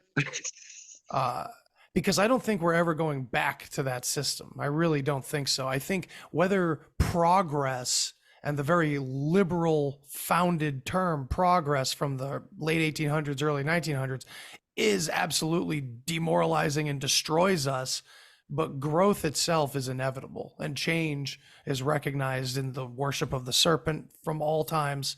And I don't think we're ever going back to that system. And I don't think that that's necessarily wrong. So I do personally think that the idea that, you know, hopefully someday we'll go back to the offering system or the old ways or something. I don't think that's necessarily applicable. And I think naturally, for whatever circumstance beyond human control, well, cosmos style, this is our path, you know. Our path is necessarily away from our roots, you know. It is the leaf, right? Can't go back because who's going to be the All Father? Yeah, there literally is no going back, and that's probably what they were doing. That's probably what this Krishna guy was doing. Is like, all right, start over. I'm gonna kill this guy, and we're just gonna start fresh. I'm the All Father. Let's pretend nothing else happened. Well, he didn't establish that. He separated it. Oh, okay, right. Yeah, I'm sorry. He introduced marriage. Right. Why did he want to? Is it because he was pissed at his dad? Like, it's so funny because we have this prodigal son aesthetic built into stories, from religious stories all the way to Disney stories, about the pissed off son or child leaving the home, going to seek out all of his new ways of life that went against the old ways. He gets all sorts of fucked up out in the real world. The father's at home reeling from his own words against his son who is leaving. And finally, the son returns home. The father has learned the new ways of the son. The son respects the old ways of the father. Like, this theme exists everywhere. And it absolutely seems to go back. Like, the more we find out about like the personalities coming out of Ice Time and entering the world is the most fascinating part about this to me. Sorry, Dustin, go ahead. I just looked up Narakasura's story. Yeah. Listen to this, okay? Okay, all right. Narakasura had become the overlord of both the heavens and earth. Addicted to power, he stole the earrings of Aditi, the heavenly mother goddess. And that just sound Aditi, Ada Stupa, I don't know. And usurped some of her territories while also kidnapping 16,000 women. Holy shit. All of the divas, led by Indra, went to Vishnu to ask him to deliver them from Narakasura. Wow. All Father, bro. Dude. Women. The first harem. Of turning it evil instead of like, yo, that's my, it's my dad, Yeah, man. Yeah. Dude. But Krishna came with a woman to do this. Right. And her name was I don't know. Oh, Krishna's wife, Satya Bahama. Oh, I think there's another name for it though, or another name for her in Saga. Yeah, so you're reading out of actual mythology, correct? Yeah. Yeah. Where does Krishna come from according to actual mythology? Heaven? That still means hell. That still means the north. Yeah, because I just kind of saw what I did post it in the chat, something about it, about kind of like the story of what happened. I think Krishna basically made his appearance at this time and Okay. labeled himself the savior of everybody and Mhm. able to kind of obfuscate the corporate offices of Narakasura. Yeah, because they still have poems and stuff in Hindi, but it's Rama. That's the other one. So Ra-ma, a ma, Ra, yeah. Shah. So Sounds like it. So. an update. I don't know if anyone listening could maybe comment below, but I'm not finding much about Prophet Isa. But I was looking into it because that is a parallel story to Jesus, some say. Others say it's absolutely not. Jesus is Lord, but I'm just saying Isa. And the only thing I did find, and I can't find Isa being talked about in this fucking article, but the title says Prophet Isa, and then in parentheses it says As, A-S. How do you spell it? Isa? I-S-A. Okay. And that was probably why, because I found this on like the 8th page because I was spelling it I-S-S-A. So I-S-A will probably reveal more results, but it is a parallel to the Jesus story from what I heard. Sounds like sounds like what? Disa. Yeah, it sounds like Disa. Yeah. Women that are chosen by the Allfather. Right. But it's interesting because the Isa prophet has this AS in parentheses next to it. I'm not sure what that's referring to, but to me, it just screams Aser. So I'm not sure. But Isa, Aser, I mean, it's all pretty similar. But anyway, I got to get running, guys. I'm going to go to bed. So thank you both so much for joining this. And I'm going to put this out, I hope, tomorrow morning. So nice to meet you guys face to face first time. Yes, nice to meet you too. I'm glad our little Bock talk is growing. This is nice, and I hope everyone enjoys this. And I'll get back to some other kinds of topics soon. But yeah, thank you all for supporting and checking this out. And yeah, head over to thedeepshare.com, check out the store, and yeah, see you next time. Human sacrifice, dogs and cats living together, that's hysteria. Enough, I get the point. You have meddled with the primal forces of nature. And you will atone. What do we know? What do we know? If I know what we know, then I can tell you what we know, and if someone else knows, okay? I mean...